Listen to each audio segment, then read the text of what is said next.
डोकं खूप ठणकतंय, चिमूटभर मीठ घेऊन हा सोपा उपाय करा. डोकेदुखी काही सेकंदातच गायब. आज डोकं खूप दुखतंय हे वाक्य आपण सतत कोणाकडून तरी ऐकत असतो किंवा आपण तरी म्हणत असतो. कारण डोकेदुखीचा त्रास हा खूप लोकांना सतत होतो. डोकेदुखीचं प्रमाण तर महिलांमध्ये जास्तच असते. ॲटिसेप्टिक जेवणाच्या वेळा नियमित असणे, कर्कश आवाज अशा अनेक कारण त्यामागे असतातच. त्यामुळे पुरुषांच्या तुलनेत महिलांना डोकेदुखीचा त्रास जास्त होतो.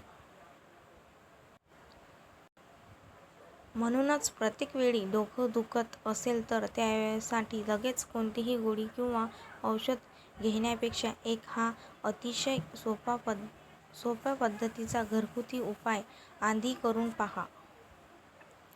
डोकेदुखीसाठी कोणता घरगुती उपाय आहे याविषयी माहिती.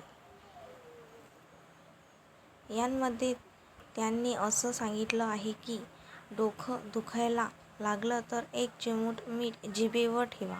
त्यानंतर 30 सेकंद डोळे मिटून शांत बसा. त्यानंतर एक ग्लासभर पाणी घ्या. हा उपाय केल्यानंतर पुढच्या काही सेकंदातच तुमची डोकेदुखी खूप कमी झालेली जाणवेल. हा उपाय केल्याने शरीरावर कोणत्याही दुष्परिणाम होणार नाही. त्यामुळे एकदा उपाय करून बघा, हरकत नाही.